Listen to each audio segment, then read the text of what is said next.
मी मंदार श्याम नार्वेकर. मी मराठी व्यावसायिक एकीकरण समिती आणि अर्थसंकेत यांच्या संयुक्त विद्यमाने आज हा जो दुसरा जागतिक मराठी उद्योजकता सप्ताह आपण आजपासून सुरू करत आहोत. या सप्ताहामध्ये आपल्या सर्वांचे मनापासून स्वागत करतो. नमस्कार. दुसरा जागतिक मराठी उद्योजकता सप्ताह सुरू होत आहे. त्यानिमित्तानं मी आयोजकांप्रमाणेच जगभरातून या सप्ताहाला जोडले जाणाऱ्या सर्व मराठी उद्योजकांना मनापासून शुभेच्छा देतो. एक चांगला योगायोग आहे की गेल्या वर्षापासून हा उपक्रम सुरू झाला आणि हा जो दिवस निवडण्यात आलेला आहे तो स्वर्गीय लक्ष्मणरावजी किर्लोस्कर यांचा जन्मदिवस.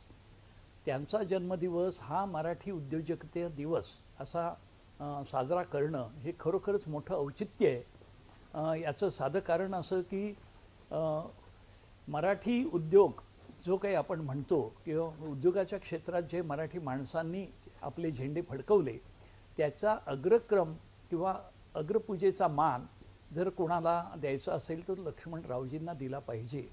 त्यांनी अक्षरशः शून्यातून सुरुवात केली आणि बघता बघता त्यांचं औद्योगिक हे राज्य आहे ते वाढलं. अगदी सुरुवातीला ते नांगराचे फाळ बनवत असत आणि आठवड्या बाजारांमध्ये गावागावांना जाऊन विकत असत. इतकी छोटी सुरुवात म्हणजे उत्पादन कुठलं आहे, प्रॉडक्ट कुठलं आहे ते त्याला क्षुल्लक न मानता त्यांनी त्याच्यातून जी ही सुरुवात केली. आज किर्लोस्कर हा ब्रँड जगभरात गेलेला आहे आणि त्यांचं एक औद्योगिक साम्राज्य झालेलं आहे. याचा सगळ्या मराठी माणसांना अभिमान वाटतो. तेव्हा हे औचित्य साधून आजचा जो हा मराठी उद्योजकता सप्ताह सुरू होत आहे याचा मला मनापासून आनंद आहे. आणि या निमित्तानं आमच्या मुंबईच्या महापौर किशोरीताई पेडणेकर, त्याचप्रमाणे शिवसेनेचे माजी खासदार भारतकुमार राऊत, उद्योजक आणि तंत्रज्ञानाच्या क्षेत्रातले नामवंत दीपक घैसास, त्याचप्रमाणे उद्योजक म्हैसकर, हे सर्वजण याच्यामध्ये असे अनेक जण हे यात सामील होत आहेत. त्या सर्वांना नमस्कार करून मी या ठिकाणी महाराष्ट्राचं जे औद्योगिक धोरण आहे आणि महाराष्ट्राची जी उद्योजकतेच्या विकासाची जी वाटचाल चालू आहे त्याबद्दल थोडंसं बोलणार आहे. एकतर आपण महाराष्ट्र हा कधीही उद्योगाच्या बाबतीत मागे नाही. त्यामुळे आपल्याला जर असा काही गंड असेल किंवा काही लोकांच्या मनामध्ये असा न्यूनगंड तयार होत असेल तर ते सर्वथा चुकीचं आहे. महाराष्ट्र हा उद्योगात नेहमीच आघाडीवर राहिलेला आहे आणि पुढेही राहील. हां, आता देशातल्या ज्या औद्योगिक घराण्यांची आपण जर ती नावं बघितली तर त्याच्यामध्ये मराठी नावं थोडी अभावाने दिसतात. ही गोष्ट खरी आहे. परंतु उद्योजकता ही मात्र आपल्या महाराष्ट्राच्या अगदी खेड्यापाड्यापासून लहान मोठ्या शहरापर्यंत सर्वत्र दिसते. त्यामुळे उद्योजकतेचे धडे आपण इतरांकडून घ्यावेत असं नाही. फक्त त्या उद्योजकतेला थोडी अधिक चालना देण्याची आणि त्याच्यातून थोडं धाडस निर्माण करण्याची जी गरज आहे त्याची जर आपण कास धरली तर मला खात्री आहे की आपण अधिक वेगानं पुढे जाऊ शकू. आणि त्याच्यामध्ये खरोखर मराठी माणूस हा उद्योगात मागे आहे का अशी नेहमीच चर्चा होत असते. ही चर्चा पूर्वी होत असे.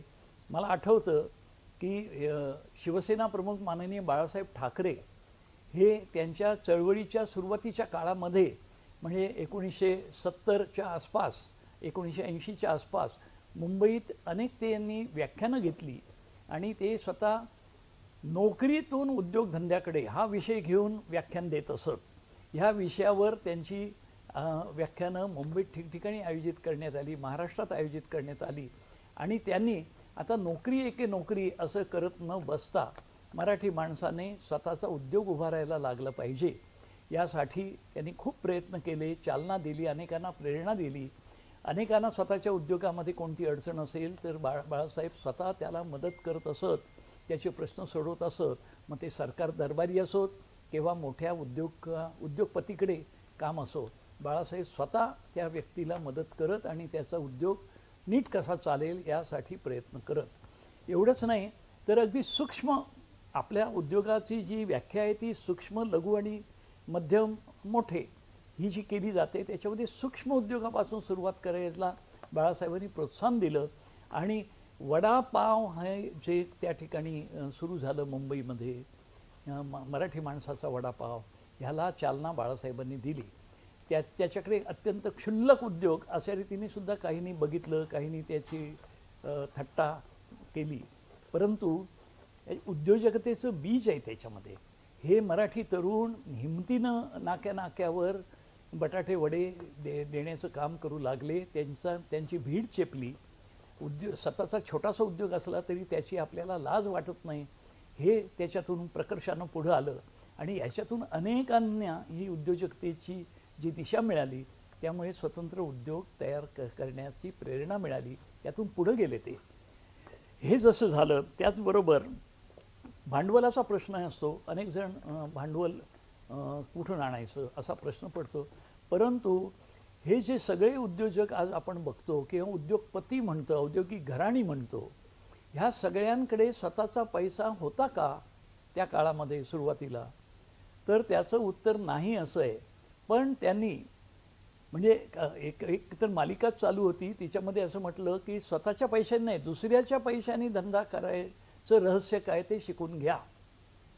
आणि त्यामुळेच ह्या सगळ्या मंडळींनी त्यांचा उद्योग उभा करताना दुसऱ्यांकडून पैसे घेतले आणि काम सुरू केलं. एवढंच नाही, पूर्वी म्हणजे भागीदारी घेतली असेल, कर्जाऊ रक्कम घेतली असेल, ठेव म्हणून घेतली असेल. पुढच्या काळामध्ये शेअर बाजार हा एक दालन त्याचं गवसलं. आणि शेअर बाजारात उद्योगपतींनी आपल्या भांडवलाची वाढ एवढ्या पटींनी केली की आज जर बघितलं तर मोठमोठी जी औद्योगिक घराणी आहेत त्यांचं स्वतःचं त्याच्यातलं योगदान किती आहे, कॉन्ट्रिब्युशन काय. म्हणजे टाटांच्या बाबतीत असं म्हणतात की लाखो करोडो रुपयांचे संबंध त्याच्यात गुंतवणूक आहे आत्ताच्या घडीला टाटा साम्राज्यामध्ये, औद्योगिक साम्राज्य.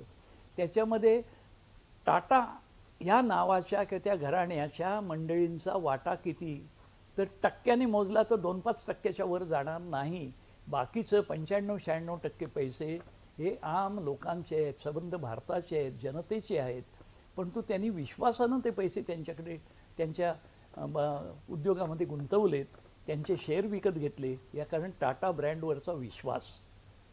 असंच रिलायन्स घ्या किंवा कोणतेही उद्योग समूह घ्या, ह्या सगळ्यांची मदार जी आहे ती शेअर बाजारातून उभ्या राहिलेल्या मोठ्या भांडवलावर आहे. हे भांडवल उभं करायसाठी मी स्वतः मुंबई शेअर बाजार जो आहे त्या मुंबई शेअर बाजाराच्या व्यवस्थापनाशी अनेक वेळा चर्चा केली, त्यांच्या कार्यक्रमांना गेलो, तिथे आम्ही काही गोष्टी घडवल्या आणि त्याच्यातून एक प्लॅटफॉर्म तयार झालेला आहे लघुउद्योगांचं लिस्टिंग, म्हणजे लघुउद्योगांना शेअर बाजारामध्ये भांडवल उभारणी. आणि आजच्या घडीला मला सांगायला अभिमान वाटतो 300हून अधिक महाराष्ट्रातले छोटे उद्योग आज शेअर बाजारामध्ये नोंदणी करून भांडवल उभारण्यामध्ये यशस्वी झालेले आहेत. म्हणजे त्यांना गरज होती 50 ते 100 कोटींची, 500-500 कोटींची त्या शेअरला हे मिळाला, प्रतिसाद मिळाला. इतकं सहजतेनं शेअर बाजारामध्ये भांडवल उपलब्ध आहे. फक्त त्याच्यामध्ये असं की मागचे 3 वर्ष चांगली कामगिरी असली पाहिजे त्या उद्योगाची, तो प्रॉफिटमध्ये असला पाहिजे. कारण नुकसानीतल्या उद्योगामध्ये कोणीच पैसे गुंतवणार नाही. प्रॉफिट किती आहे प्रश्न नाही. ह्याचा मोठा फायदा असा शेअर बाजाराचा की ह्याच्यावर तुम्हाला व्याज द्यावं लागत नाही, EMI द्यावं लागत नाही. नाहीतर जर कर्ज घेतलं बँकेकडून तर पुढच्या महिन्यापासून EMI सुरू होतं, त्याच्यावर व्याज चालू राहतं. व्याज जरा थकलं की व्याजावर व्याज, म्हणजे तो प्रचंड बोजा तयार होतो. शेअर बाजारामध्ये अशी काहीच अट नाही. पहिली 3 वर्ष डिव्हिडंडसुद्धा देण्याची गरज नाही. पण डिव्हिडंड कधी देतो आपण, त्याच्यातला फायदा झाला तर फायद्यातला एक हिस्सा ते पैसे गुंतवणारे जे शेअर होल्डर आहेत त्यांना डिव्हिडंडच्या रूपानं दिला जातो. फायदा झाला तर डिव्हिडंड द्यायचा, जेवढा फायदा होईल त्या पटीत द्यायचं आहे. त्यामुळे तेही प्रेशर असं काय फार मोठं नसतं. त्या भांडवल उभारणीचा बागुलबुवा जो केला जातो तो गैर आहे. भांडवल सहजरित्या उपलब्ध आहे. याखेरीज आम्ही महाराष्ट्र सरकारने व्हेंचर कॅपिटल म्हणून योजना केली आहे आणि आपली जी CDBI small industries development bank of India ही केंद्र सरकारची बँक आहे. ह्या बँकेला आम्ही काहीशे कोटी रुपये राज्य सरकारचे एक हिस्सा म्हणून दिलेले आहेत आणि त्यांनी त्याच्यामध्ये भर टाकून 1000 कोटीचं हे बीज भांडवल तयार केलेलं आहे. आणि त्याच्यातून व्हेंचर म्हणजे नवीन जर काही उद्योग करायचा असेल, तुमची कल्पना त्या उद्योगाची जर स्मार्ट असेल, चांगली असेल, विश्वासार्ह असेल आणि तुम्ही जर ते पटवून देण्यामध्ये त्या व्यवस्थापनाला यशस्वी झालात की हा उद्योग कसा चालणार आहे आणि कसे त्याची भरभराट होईल, तर हे भांडवल सहजपणानं उपलब्ध आहे. व्हेंचर कॅपिटल असे अनेक मार्ग आहेत.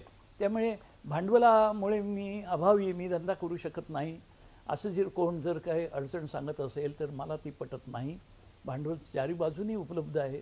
आपली कल्पना चांगली पाहिजे आणि हो, विश्वासार्हता. त्या ब्रँडवर ते जो कोण मागतोय पैसे त्याच्यावर विश्वास बसला पाहिजे लोकांचा की नाही हा करेल, हे माझे पैसे काही बुडणार नाहीत, एवढीच अपेक्षा आहे. काहींना भीती वाटते की आम्ही शेअर बाजारात गेलो तर आमचा धंदा दुसरे बळकावतील का. अहो, त्यांना वेळ कुठे आहे. त्यांना फक्त त्यांचे पैसे सुरक्षित असले पाहिजेत, त्याच्यावर व्याज मिळालं पाहिजे किंवा डिव्हिडंड मिळालं पाहिजे. व्याजही नको, डिव्हिडंड मिळालं पाहिजे, एवढंच. ही जर तरतूद झाली तर सगळं होतं. त्यामुळे मराठी उद्योजकांनी चिंता करू नये. आता आम्ही महाराष्ट्रानं काही उद्योगांना चालना द्यायचं ठरवलं आहे. एक इलेक्ट्रॉनिक्सचा उद्योग, हे महिला वर्गाला हा उद्योग सहजपणानं जमू शकतो. अत्यंत कौशल्यानं मुली, महिला ह्या इलेक्ट्रॉनिक्समध्ये काम करतायत. थोडंसं धाडस केलं तर त्यांचे स्वतःचे काही उद्योग तयार होतील. माझ्या माहितीत काही महिला अशा आहेत की या इलेक्ट्रॉनिक्सच्या क्षेत्रामध्ये स्वतःचं काम करतायत, स्वतः छोटे छोटे उद्योग तयार केलेले आहेत की त्यांच्या उत्पादनांची निर्यातसुद्धा होते. तेव्हा इलेक्ट्रॉनिक्स एक झालं आहे. दुसरं आहे फूड प्रोसेसिंग, अन्न प्रक्रिया उद्योग. ह्याला महाराष्ट्र सरकारनं खूप उत्तेजन दिलेलं आहे, प्रोत्साहन दिलेलं आहे. हे जर तुम्ही करणार असाल तर त्याला MIDCच्या जमिनीपासून ते बाकीची सगळी प्रोत्साहन आहे, त्याच्यामध्ये व्याज माफ आहे, विजेच्या दरात सवलत आहे, सहजपणानं भांडवल मिळतं आहे आणि जमिनीसुद्धा MIDC सुलभतेने देते. असं फूड प्रोसेसिंगचा उद्योग, इलेक्ट्रॉनिक्सचा उद्योग आहे. त्याचबरोबर आता ऑक्सिजनची गरज आहे खूप मोठ्या प्रमाणात कोरोनाच्या आजारासाठी आणि म्हणून ऑक्सिजनच्या एका धोरणाला महाराष्ट्र सरकारनं चालना दिली आहे आणि त्याच्यातून ह्या उद्योगात जे नवे येतील, जे उद्योजक येतील त्यांना जमीन तात्काळ दिली जाते, त्यांना त्यांचं भांडवलाचा परतावा दिला जातो. 100 ते 150% एवढा परतावा त्याच्यात मिळतोय. तेव्हा ही नवीन दालनं आता उपलब्ध आहेत. माझी सर्व उद्योजकांना विनंती आहे की तुमच्या माध्यमातून तुम्ही इतर जे होतकरू तरुण असतील किंवा तुमच्याच आजूबाजूला जे काही उद्योग करू इच्छितात असे तुमच्या संपर्कात तरुण असतील त्यांना ही दिशा दाखवा.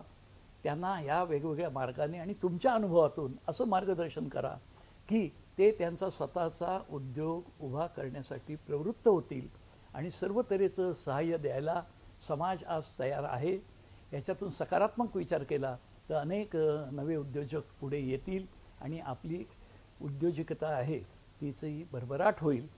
मला या दुसऱ्या जागतिक मराठी उद्योजकते परिषदेच्या निमित्तानं हाच आग्रह करायचा आहे आणि ही संधी मला दिली त्याबद्दल आयोजकांना मी धन्यवाद देतो. जय महाराष्ट्र.